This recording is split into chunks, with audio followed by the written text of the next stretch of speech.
टिकापुरको पार्कले मधुमा सर्छ। घोडा घोडी तालले सबैको लोभ्याउँछ मन। नेपाली मनको एउटै आवाज, यो हो रेडियो पश्चिम आवाज, यो हो रेडियो पश्चिम आवाज, यो हो रेडियो पश्चिम आवाज। नेपाली मनको एउटै आवाज सामुदायिक रेडियो पश्चिम आवाज 104.7 मेगाहर्ज।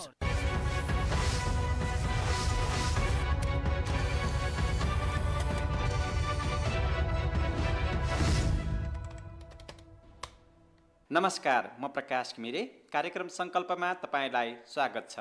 संकल्प कार्यक्रम सगरमाथा टेलिभिजनका साथै कैलाली जिल्लाका 2वटा स्थानीय एफएम रेडियोहरू रेडियो मनको मझेरी र रेडियो पश्चिम आवाजबाट प्रसारण हुन्छ।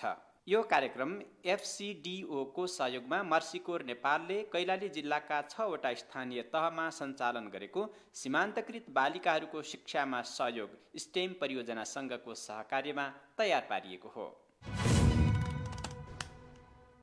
आजको कार्यक्रममा विद्यालयमा कोभिड-19 सम्बन्धी जनचेतना तथा विद्यार्थीहरूको व्यवहार परिवर्तनको आवश्यकता, त्यसलाई सम्बोधन गर्ने कार्यक्रम र यसको अभ्यास सम्बन्धीको विषयवस्तु उठान गर्दैछौँ। कार्यक्रमको सुरुमा सुनौ कैलाली जिल्लामा सञ्चालित स्टेम परियोजना क्षेत्रका विद्यार्थी, शिक्षक लगायतको अनुभवलाई समेटेर तयार पारिएको यो स्थलगत रिपोर्ट। विभिन्न क्षेत्रमा जस्तै कोरोना भाइरस कोभिड-19 को असर शिक्षा क्षेत्रमा पनि परेको छ। लामो समयसम्मको बन्दाबन्दी, विद्यालयहरूलाई क्वारेन्टाइन बनाउनु पर्ने अवस्था र विद्यालय खुलाउने सन्दर्भमा लामो समयको अन्योलले विद्यार्थीहरूको पठन पाठन प्रभावित भएको छ। सरकारले विद्यालय पुनः सञ्चालनमा ल्याउनका लागि गएको कार्तिकमा मापदण्डसहितको कार्यढाँचा बनाएको छ। उक्त कार्यढाँचाले प्रदेश तथा स्थानीय सरकारले बालबालिकाको सुरक्षा, महामारीको सङ्क्रमणबाट बचावट र सहज सिकाइ वातावरण तयारी गर्नका लागि स्थानीय आवश्यकता अनुरूपको रणनीति तय गरी थप क्रियाकलाप गर्न सक्ने अधिकार दिएको छ। यही ढाँचा अन्तर्गत सरकारको नीति अनुरूप स्थानीय सरकारलाई सहयोग पुग्ने गरी विद्यार्थीहरूलाई सुरक्षित शिक्षण सिकाइको वातावरण निर्माण गर्न केही नमुना प्रयास भएका छन्। कैलाली जिल्लाका 6वटा स्थानीय तहका 30वटा सामुदायिक विद्यालयमा सञ्चालनमा रहेको सीमान्तकृत बालिकाहरूको शिक्षामा सहयोग स्टेम परियोजना अन्तर्गत भएका कार्यहरूले विद्यालयलाई पठन पाठनको वातावरण बनाउन सहयोग पुगेको छ। नमस्ते, म जङ्गबहादुर विक, श्री मोहनलाल माध्यमिक विद्यालय व्यवस्थापन समिति अध्यक्ष। सङ्घ संस्थाले हामीलाई सपोर्ट चाहिँ गरेको छ। हामीले अनुरोध पनि उहाँहरूलाई गरेका छौँ, यहाँले सपोर्ट गर्नुहोस् भनेर भन्दा उहाँले सपोर्ट पनि गरिराख्नु भएको छ। त्यसले चाहिँ एकदमै धेरै सहजीकरण भएको छ विद्यार्थीहरूलाई। भनौँ न, अब खास गरी यो छात्रा विद्यार्थीहरूका लागि, बहिनीहरूका लागि स्थानीय सरकार, एफसीडीओ र मर्सीकोर नेपाल जस्ता स्थानीय संस्था बेससँगको सहकार्यमा सञ्चालित उक्त परियोजना अन्तर्गत विद्यालयमा बाल मैत्री धारा निर्माण गरी विद्यार्थीहरूलाई विधिपूर्वक हात धुने तरिका सिकाउने र कोरोना भाइरसबाट सुरक्षित रहने उपाय बारेको जनचेतनामूलक सामग्री वितरण गर्ने लगायतका क्रियाकलापहरू सञ्चालन गरिएको छ। विद्यालयमा अध्ययनरत 1400 बढी र अध्ययन छाडेका बालिकाहरूलाई कोरोना सम्बन्धी सतर्कता सम्बन्धीको जानकारी दिई उनीहरूलाई आवश्यक मास्क, सेनिटरी प्याड, ग्लोभ्स लगायतका स्वास्थ्य सामग्रीहरू उपलब्ध गराइएपछि उनीहरूलाई यसबारेमा बुझ्न र सोही अनुसारको सुरक्षित रहने व्यवहार गर्न सहयोग पुगेको छ। सर नमस्कार, मेरो नाम धनबहादुर बम, घोडाघोडी नगरपालिका वार्ड नम्बर 1 सुखड मेरो बसोबास हो, स्थायी बसोबास। अहिले चाहिँ दरखमावी हरिनगरमा विगत 4 वर्षदेखि, अब 4 वर्ष पुग्न थाल्यो, परको जिम्मेवारीमा छ। स्कुलमा त अब उनीहरूलाई हामीले प्रत्येक दिन चाहिँ विद्यार्थी आइसके पनि आग्रह गरेका छौँ। बालबालिकालाई कक्षा कोठामै पनि हामीले अभिमुखीकरण दिने गरेका छौँ र जुन पहिले सिधै बच्चाहरू आएर के गर्थ्यो, कक्षा कोठामा प्रवेश गर्थ्यो, अहिले चाहिँ त्यो छैन। बालबालिका आइसकेपछि उनीहरूलाई चाहिँ साबुन पानीले चाहिँ हात धुनुपर्छ है भन्ने चाहिँ एउटा चेतनाको चाहिँ विकास भएको छ। मास्कहरू लगभग 99% विद्यार्थीले चाहिँ मास्क लगाएर आउँछ। त्यही मध्ये 2-4 जना बच्चाहरू कोही अब बाटोमा आउँदै गर्दा चुडा लिने, कोही चाहिँ त्यस्तो पेर्केको, त्यसलाई चाहिँ हामीले विद्यालयबाट पनि उपलब्ध गराएर चाहिँ दिने गरेका छौँ। विद्यार्थीहरूका लागि सञ्चालित यस किसिमका सचेतनामूलक कार्यक्रमले विद्यालय सञ्चालन गर्न विद्यालय व्यवस्थापनलाई समेत सजिलो भएको छ। मेरो नाम जितबहादुर रावत, म राष्ट्रिय माध्यमिक विद्यालय कैलाली गाउँपालिका वार्ड नम्बर 2 स्थितको प्र हो। यसले गर्दाखेरि त अब हामीले प्रत्यक्ष रूपमा चाहिँ त्यो ट्याङ्कीहरू विद्यालयमा राखेका छौँ। विद्यार्थीहरू आउँछन्, अब हात धुन्छन् होइन, हात धोएर चाहिँ एउटा जाने बानीको विकास भएको छ। अलिकति सरसफाइ गर्नुपर्छ, व्यक्तिगत स्वास्थ्यमा ध्यान दिनुपर्छ भन्ने कुरालाई चाहिँ एउटा सामग्री मार्फत पनि चाहिँ त्यो ट्याङ्की नै राखिदिएको छ कि त्यो हामीले पुरै लेखेर राखेका छ, यो हात धुने ठाउँ। अनि हामीले पोस्टरहरू पनि राखेका छौँ, हामी आउँदा जाँदा चाहिँ सङ्क्रमित हुन सक्छौँ, हात धोएर कक्षा कोठामा बस्ने बानीको विकास गरौँ। यो पनि एउटा अब भनौँ न सहयोगै भयो होइन। यसबाहेक अब मास्कहरू पनि युज भएको छ, सेनिटाइजरहरू पनि कक्षा कोठामा हामीले राखेका छौँ प्रत्येक कोठाहरूमा। यसले गर्दा पनि एउटा सुरक्षित हुन चाहिँ सहयोग गरेका छ। समुदायलाई नै कोरोना सङ्क्रमणबाट कसरी बच्न सकिन्छ भन्ने ज्ञान फैलाउन मद्दत पुगेको छ। नमस्ते, मेरो नाम सुमित्रा राणा मगर हो। म यहाँ धनगढीबाट जोगेर डिगाम बस्छु। म यही शारदा माध्यममा कक्षा 10 मा पढ्छु। हामीले जे तालिम लिन्छ त्यो सब भन्ने उनीहरूलाई, बाबुहरू यताउता नहिँड, यस्तो यस्तो महामारी बेला कि मम्मीहरू कि घरमा बस्नु, के अरे मास्कको प्रयोग गर्नु, सेनिटाइजरको प्रयोग गर्नु, बेलामा साबुन पानीले हात धोइराख्नु, यसरी भन्ने। अनि यति नै मान्दैन भनेपछि अभिभावकले भन्नुपर्छ। नमस्ते, मेरो नाम क्षितिज प्रसाद पन्त हो। म जुगेडा डी गाउँमा बस्छु। म यो शारदा मावि स्कुलको 9 कक्षामा पढ्छु। नयाँ कुरा के थाहा पाएँ भने हामीले डिस्टेन्स मेन्टेन गरेर बस्नुपर्छ, बेला बेलामा हात धुनुपर्छ, साबुन पानीले हात सेनिटाइजरको प्रयोग गर्नुपर्छ, अनि कसैसँग हात मिलाउनुहुन्न, अँगालो मार्नुहुन्न, दूरी कायम गरी बस्नुपर्छ। अनि आफूलाई पनि बचाउनुपर्छ र अरूलाई पनि बचाउनुपर्छ, आफू पनि बस्नुपर्छ। दूरी कायम गरी बस्दा चाहिँ आफू अरूबाट कसैको हात आफ्नोमा नलाग्न दिएर कोरोनाबाट बच्न सकिन्छ। नमस्ते, मेरो नाम महेन्द्र सिंह। म यहीँ सिगाउँमा बस्छु। म यो श्री शारदा माध्यमिक विद्यालयको कक्षा 10 मा पढ्छु। सुरक्षा कसरी गर्ने? आफ्नो सुरक्षा अब आफै गर्ने, अरूलाई पनि सिकाउने, त्यही हो। त्यस्तै छ। आफू कसरी बस्नुपर्छ, अरूलाई कसरी बचाउनुपर्छ, मास्क अनि सेनिटाइजर बोकिराख्नुपर्छ, त्यही हो। सबैले सिकाइरहेको हुन्छ। सबैले भनौँ न, सबैले अब सानो बच्चाहरूलाई पनि बाबु मास्क किन लगाइन्छ, यो दादा यो मम्मीले लगाउनु भइदिएको, यो कोरोना लाग्छ यताउति भनिरहेको हुन्छ भने अब कल गरे पनि अब कोरोनाकै बारेमा भनिरहेको हुन्छ। अब बुढोपाकालाई सिकायो भने बच्चाहरूको बुढोपाकाको बिचमा बच्चाहरू आएर भनिदिन्छन्, ठुलो हुन्छ यताउति भनिदिन्छन् कि बुढोपाकाहरू जिद्दी गरिरहेको हुन्छ। पुरानै जमानामा बसिरहेको हुन्छ। हामी त पहिला 70-80 वर्ष 100 वर्षसम्म बाँच्छौँ, यताउति भनिदिन्छन्, अब के भन्ने।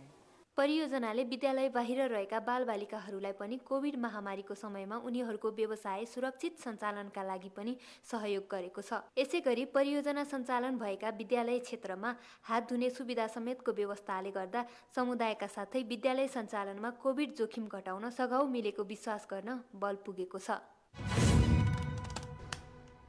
यो रिपोर्टपछि अब हामी स्थानीय सरकारले विद्यालय सञ्चालनका लागि के कस्ता स्वास्थ्य सुरक्षा अपनाएका छन् र स्टेम परियोजनाले गरेको कोभिड-19 को विद्यार्थी सचेतना कार्यक्रमको आवश्यकता र प्रभावकारिता सम्बन्धी कैलालीको गौरीगङ्गा नगरपालिकाका उपप्रमुख अञ्चला चौधरीसँग गरिएको कुराकानी प्रस्तुत गर्छौँ। सरकारले अब विद्यालयहरू पुनः सञ्चालन गर्ने, सुचारू गर्ने भनेर एउटा कार्य ढाँचा पनि सार्वजनिक गरेको छ सङ्घीय सरकारले। त्यस आधारमा स्थानीय सरकारहरूले अब विद्यालय सुचारू गर्न थालिसकेका पनि छन्। गौरीगङ्गा नगरपालिकाले विद्यालय पुनः सञ्चालनको सन्दर्भमा के गरिरहेको छ अहिले? जुन शिक्षा मन्त्रालयले 7 बुँदे सुरक्षाका नीतिहरू अपनाउँदै विद्यालय खोल्न सकिने छ भन्ने कुरा गरेको छ, त्यसैको आधारमा जो विद्यालयसँग जस्तो किसिमको उपाय छ त्यही किसिमको उपायलाई अवलम्बन गर्दै शिक्षालाई चाहिँ विस्तार गर्नुपर्छ भन्ने कुरामा हामी अगाडि बढेका छौँ। र कुनै कुनै विद्यालयहरूमा हामीले कस्तो किसिमको गरिरहेका छौँ भने शिफ्ट वाइज क्लासहरू सञ्चालन पनि गरिराखेका छौँ। तह अनुसारको कुनै विद्यालयमा प्राविलाई एक समयमा, निमाविलाई एक समयमा र तपाईँको +2लाई एक समयमा गरेर त्यसरी शिफ्ट वाइ पनि गरेका छौँ भने कुनै कुनै विद्यालयले के गरेछन् भने टोल सिकाइ शिक्षण कार्यक्रम भनेर त्यसरी पनि अगाडि लग्नु भएको छ उहाँहरूले। आज यो टोलमा पढाइ हुने, अर्को दिन अर्कोमा, अर्को दिन यसरी विषय शिक्षकले टोलमा घुम्ती शिक्षा जस्तै पनि सञ्चालन गर्नुभएको छ। र कुनै कुनै विद्यालयमा तपाईँको 7 दिनलाई डिभाइड गरेर कुन बारमा कति कक्षासम्मका विद्यार्थी पढ्न आउने र कुन तहका विद्यार्थी पढ्न आउने भने त्यसरी सिड्युल बनाएर अगाडि बढिराख्नु भएको छ।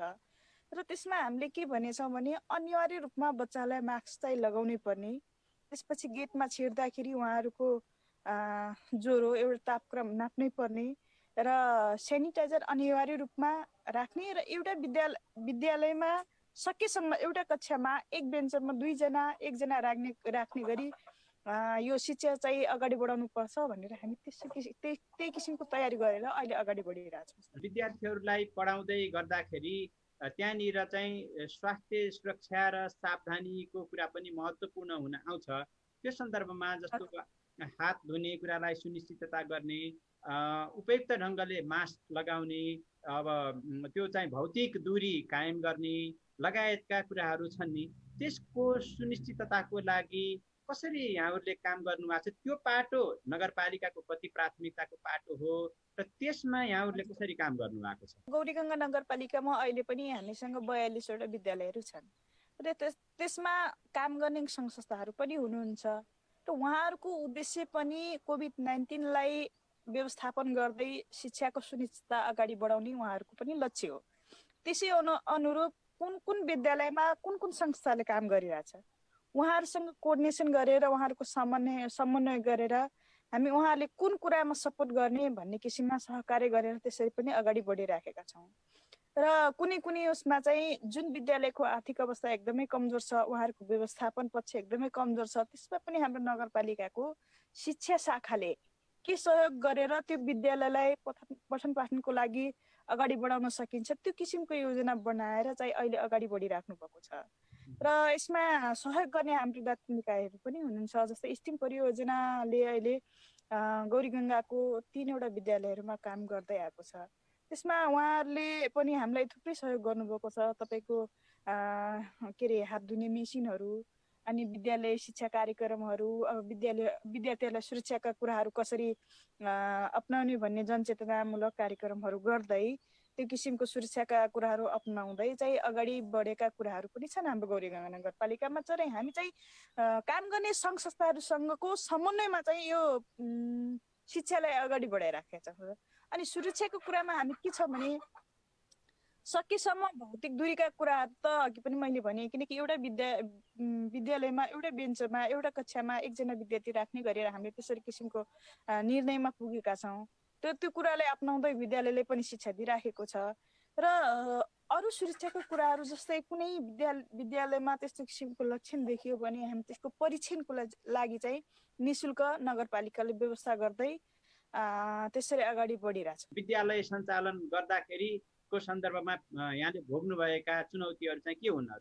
विद्यालय सञ्चालन गर्दाखेरि कस्तो भयो, एक त जुन किसिमले हामीले विद्यार्थीहरूलाई अभिभावकहरूलाई सचेत गराउनु पर्ने हो, विद्यालयमा विद्यार्थीहरू पठाउँदाखेरि पूर्ण रूपमा स्वास्थ्यको पालना सबै स्थानीय तहले पनि त्यो व्यवस्थापन गरेर स्थानीय तहले गर्ने व्यवस्थापन स्थानीय गर्ला, तर व्यक्तिगत रूपमा गर्नुपर्ने सावधानीका कुराहरू छन् त्यो प्रति अझ पनि हामीले सचेत गराउन सकेका छैनौँ जस्तो मलाई लाग्छ अभिभावकहरूलाई। सबभन्दा त अब त्यो उहाँहरूलाई सचेत गराउन नै हाम्रो मुख्य चुनौतीको विषयमा हामीले लिएका छौँ। विद्यार्थीहरू पढ्न जाने अहिले पनि चिसोको अवस्थामा एक सूर्य कपडामा पठाइदिनुहुन्छ उहाँहरू, त्यसपछि विद्यालयदेखि घरसम्म पुग्दासम्म साबुन पानीले हात धुनुपर्ने अनि सेनिटाइजर लगाएर मात्र सरसामानहरू छुनुपर्ने अवस्थामा उहाँहरूको त्यो कुराप्रति चाहिँ एकदमै हेलचेक रहेछ। त्यो एउटा यो मुख्य चुनौती हो। र अर्को खानपानका कुराहरूमा पनि अहिले पनि अब विद्यालयमा विद्यार्थीहरू 2-4 घन्टाहरू बिताउँछन् र बिताउँदाखेरि तातो पानी खानुपर्ने कुरामा हामीले त्यो किसिमको व्यवस्थापन गर्न सकेका छैनौँ, किनकि सयौँका सङ्ख्यामा विद्यार्थी छन्, हजारौँको सङ्ख्यामा विद्यार्थी छन्। त्यसैले त्यो पनि एउटा चुनौतीपूर्ण हो। र अर्को कुरा अघि पनि मैले भनिसकेँ, घटना परिघटना कुनै आइसकेपछि जसरी अभिभावकले सबै जिम्मेवारी स्थानीय तहले लिनुपर्छ भन्ने कुरा गरिराख्नु भएको छ र त्यसलाई समाधान गर्नको लागि त्यसको फेस गर्नको लागि हामीसँग कुनै पनि नीति त्यस्तो किसिमको परिपत्र नआएको कारणले गर्दाखेरि अलिकति चुनौती हुन सक्ने सम्भावना चाहिँ बढी छ जस्तो लाग्छ सर मलाई। अब यो सन्दर्भमा जुन किसिमका सचेतनामूलक विद्यालयमा विद्यार्थीहरू अभिभावक अर्थात् शिक्षकहरूलाई उहाँहरूलाई चाहिँ यो सचेतनामूलक कार्यक्रमको आवश्यकता चाहिँ कतिको छ त? एकदमै यो यसलाई कोभिडलाई रोकथाम गर्न सकिने उपाय नै सचेतना हो। जब व्यक्तिगत रूपमा हामी सचेत हुन सक्दैनौँ तबसम्म यो कोभिड भन्ने चिजलाई हामी परास्त गर्न सक्दैनौँ जस्तो मलाई लाग्छ। त्यसले गर्दाखेरि अहिले मेन समस्या विद्यालयहरूमा देखिएको छ। सयौँको सङ्ख्यामा विद्यार्थीहरू शिक्षा आर्जन गर्नको लागि आइराख्नु भएको छ र यो कुरालाई हामीले सचेतनाको कुरालाई अभिभावकहरूमा उहाँहरूको भित्री मनदेखि आत्मादेखि हाम्रा बालबालिकालाई सुरक्षाको साथसाथै शिक्षामा पनि पहुँच पुर्याउनु पर्छ भन्ने जस्तो लाग्छ। पनि यो सचेतना कार्यक्रमलाई बढाउन धेरै जरुरी छ र चुनौतीको विषय पनि यो जस्तो लाग्छ मलाई। विद्यार्थीहरू यो चाहिँ कोभिडको जोखिमको कारणले गर्दा विद्यालयमा आउन नसक्ने एउटा सम्भावना पनि छ होइन, त्यो कारणले गर्दाखेरि।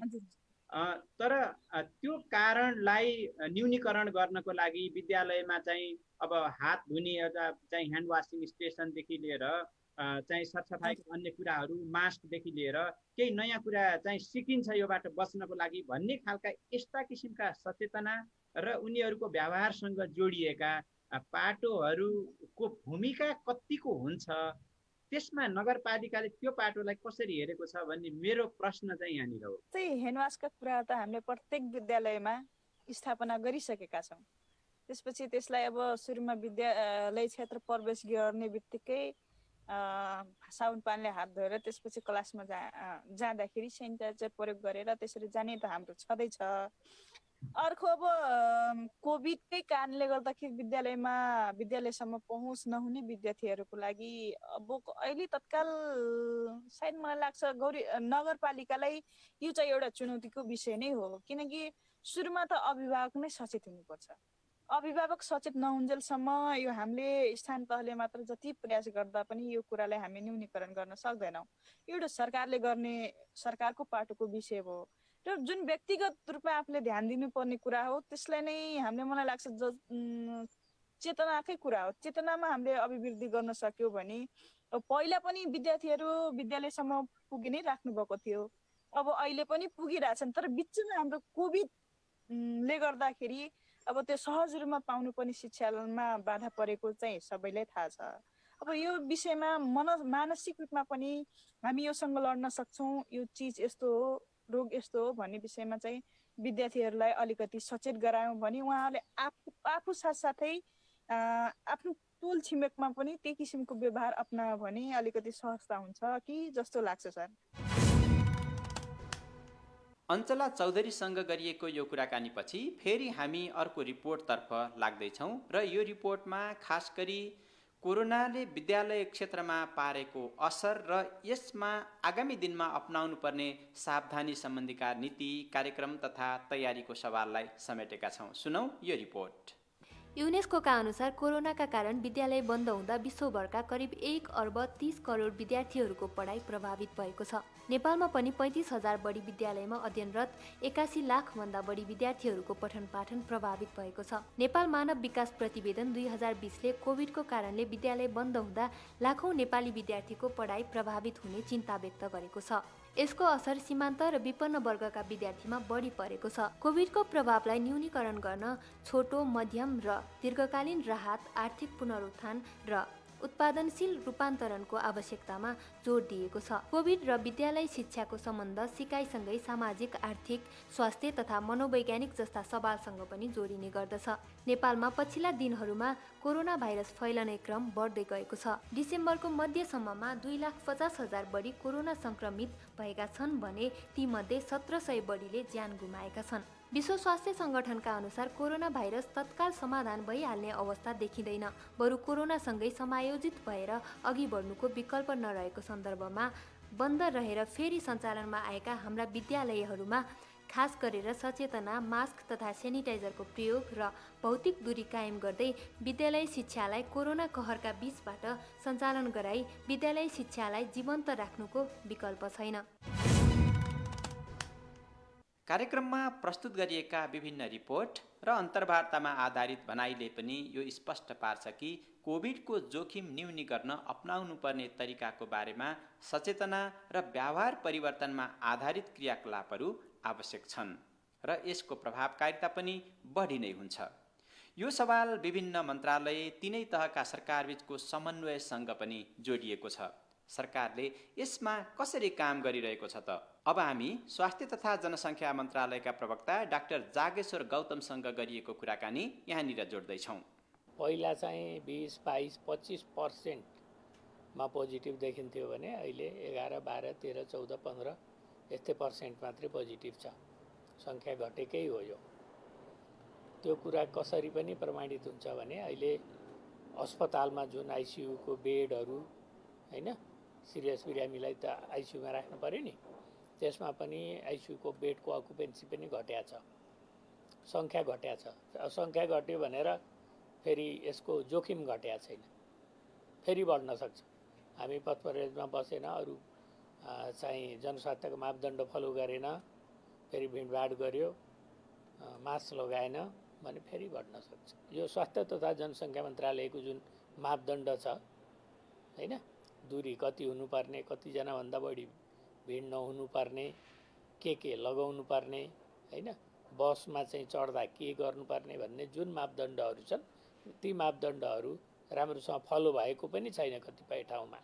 त्यसो भएर अहिले चाहिँ यो सब धेरै चाहिँ सङ्क्रमित भएको जिल्लाहरूमा स्कुल खोल्नलाई अलि पर्खिनुपर्छ। तपाईँले सुन्नु पनि भयो होला नि, जिल्लामा स्कुल खोल्यो, टिचरहरू पोजिटिभ आएर सबै स्कुल फेरि बन्द गर्न पर्यो भनेर। बच्चाहरू पनि त इन्फेक्टेड भयो होला हैन। त्यसो भएको भएर सबैले सहयोग गर्नुपर्छ। यो यस्तो खालको पेन्डेमिक आएको 100 वर्षमा पहिलोपटक हैन, र कतिलाई अनुभव छैन, कतिलाई यसै गरी पनि पुग्छ भन्ने छ। कोभिड-19 भनेको एक्लै स्वास्थ्य मन्त्रालयले कन्ट्रोल गरेर कन्ट्रोल हुने रोग होइन। यसमा शिक्षा मन्त्रालयको, पर्यटन मन्त्रालयको, गृह मन्त्रालयको, अर्थ मन्त्रालयको, एज अ होल राज्य संयन्त्रकै यसमा चाहिँ रोल हुन्छ। त्यो रोल जहाँ फलो गरिएको छ त्यहाँ राम्रोसँग कन्ट्रोल भयो, जहाँ फलो गरिएन दुःख पाइयो। पोहोर साल फागुन महिना, चैत महिनातिर जम्मा 2 जना मान्छे इन्फेक्टेड थिए। अहिले 2,50,000 भन्दा बढी मान्छे इन्फेक्टेड भए, 1600-1700 मान्छेको मृत्यु भयो हैन। हजारौँ मान्छे अस्पताल भर्ना भए, आइसियुमा अहिले सङ्घर्ष गरिरहेछन् ज्यान बचाउनको लागि।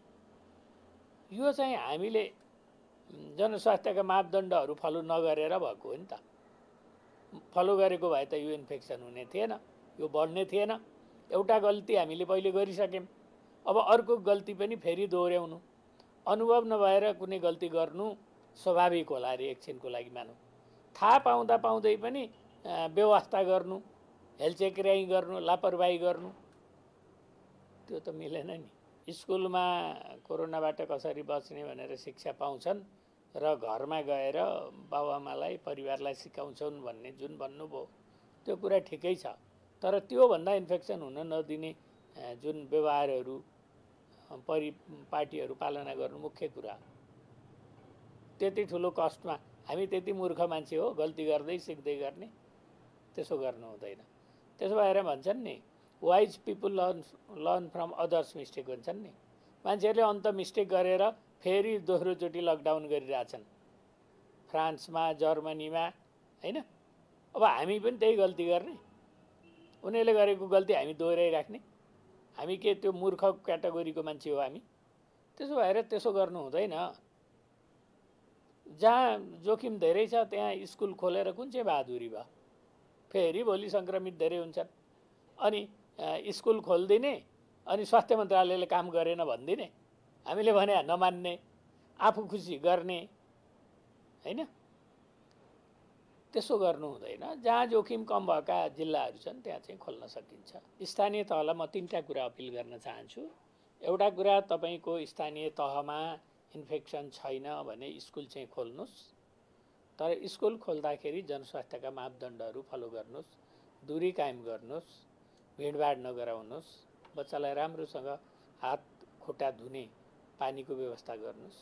तपाईँ शिक्षकहरू यो समाजका अगुवा हुनुहुन्छ, तपाईहरूले चाहिँ अभिभावकहरूलाई, विद्यार्थीहरूलाई सिकाउनु पर्ने हुन्छ, सिकाइदिनुहोस्। र दूर दराजमा हुनुहुन्छ तपाईँहरू, त्यहाँ चाहिँ शिक्षा दिनुहोस्। कोभिड-19 को इन्फेक्सन भनेको जनस्वास्थ्यका मापदण्ड फलो नगरेर हुने रोग हो। यसबाट बच्नको लागि चाहिँ हरेक मान्छेको रोल छ यसमा।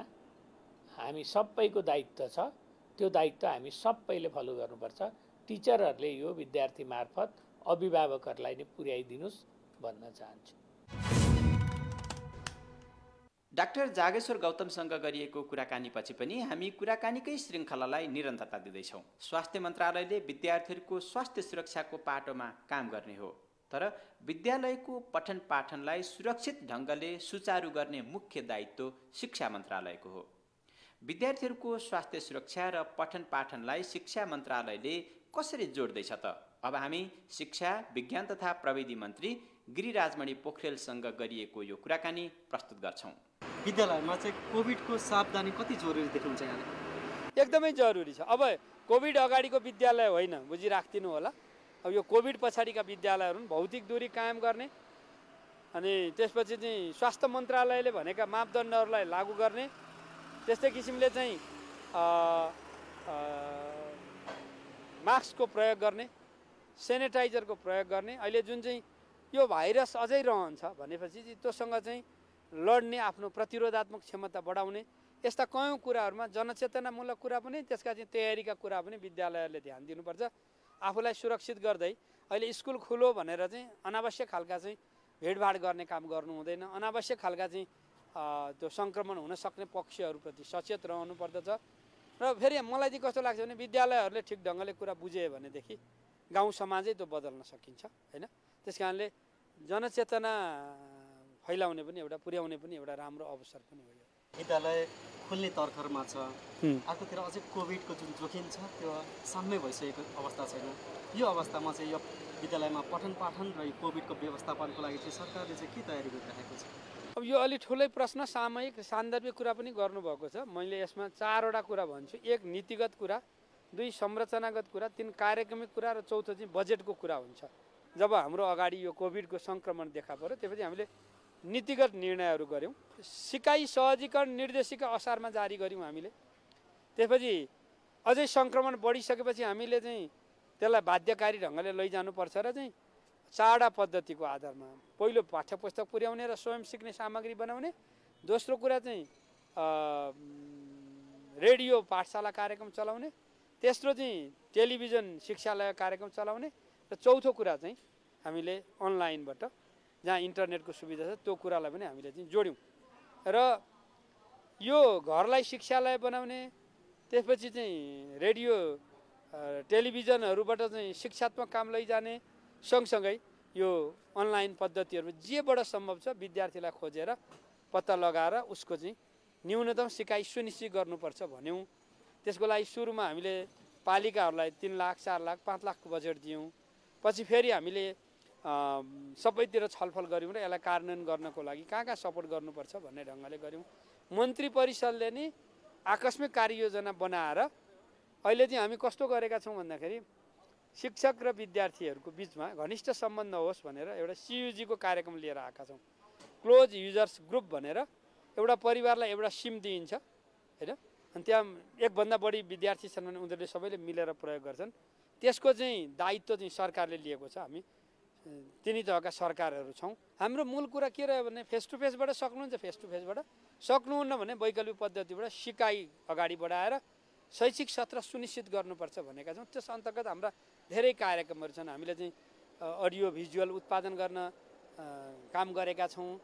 हामीले विगतमा प्रदेशसँग भएको बजेटलाई चाहिँ अहिले कोभिड केन्द्रित भएर त्यसलाई चाहिँ बढाएका छौँ। हामीहरूले सुरुमा साङ्केतिक रकमहरू दिउँ।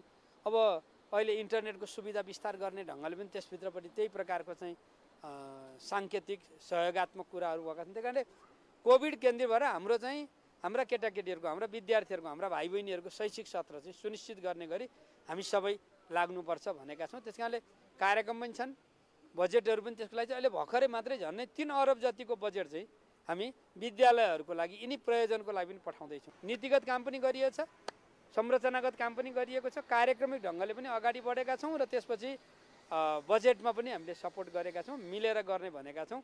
अझै सङ्क्रमण बढ्ने अवस्थाहरू छ। मैले के भन्छु भन्दाखेरि अब 2 वर्ष यसको सङ्क्रमण हुन्छ भन्ने WHO को भनाइलाई पक्रिएर हामीले चाहिँ त्यो 2 वर्षको योजना बनाएर जानुपर्छ। कतिपय मुलुकहरूले आफ्नो शैक्षिक सत्र व्यवस्थापन गर्न सकेका छैनन्, हामी त्यो व्यवस्थापन गर्न लागेका छौँ। यहाँ प्रस्तुत गरिएका रिपोर्ट अनि विभिन्न व्यक्तिसँग गरिएको कुराकानीका साथ आजको सङ्कल्प कार्यक्रम यहीँ टुङ्गिन्छ। तर जाँदा जाँदै हामी यो भन्छौँ कि वास्तवमा पछिल्लो समयमा जुन विद्यालयहरू हामीले खोल्दै गएका छौँ त्यहाँ एकातिर कोभिड-19 को जोखिमको सम्भावना त्यत्तिकै छ भने अर्कोतर्फ विद्यार्थी तथा शिक्षकलाई हामीले सही किसिमका व्यवहारहरू सिकाउन सक्यौँ र ती व्यवहारलाई अपनाउन सक्यौँ भने फेरि एउटा सुरक्षाको सन्देशलाई घर घर र समुदायसम्म पुर्याउन सकिने अवसरको रूपमा पनि प्रयोग गर्न सकिन्छ। तर यसका लागि स्थानीय सरकार, प्रदेश सरकार र सङ्घीय सरकारको आपसी समन्वय र सहकार्यमा काम हुनु आवश्यकता छँदैछ। त्यसका साथै विद्यालय परिवार, समाज, समुदाय र हरेक सदस्यहरूको पनि त्यत्तिकै भूमिका हुन्छ। आशा गर्छौँ हामी सबैले अपनाउनु पर्ने कोभिड-19 विरुद्धको न्यूनतम सावधानी अपनाउनेछौँ। सुरक्षित विद्यालय र सुचारू पठन पाठनलाई सहयोग गर्नका लागि हामी सबै नागरिकहरू एक ठाउँमा आउनेछौँ र निरन्तर रूपमा आफ्नो दायित्व पुरा गर्नेछौँ। हस् त यही कार्यक्रमका साथ आजको सङ्कल्प यहीँ सकिन्छ। अर्को हप्ता फेरि हामी अर्को विषयवस्तु लिएर यहाँहरू समक्ष उपस्थित हुनेछौँ। आजका लागि सङ्कल्प युनिट बिदा माग्दछ। नमस्कार।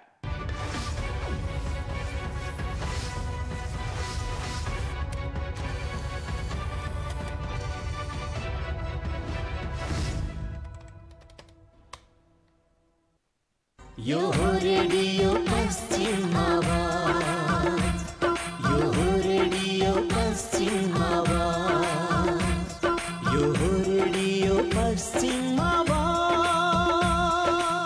नेपाली मनको एउटै आवाज सामुदायिक रेडियो पश्चिम आवाज 104.7 मेगाहर्ज।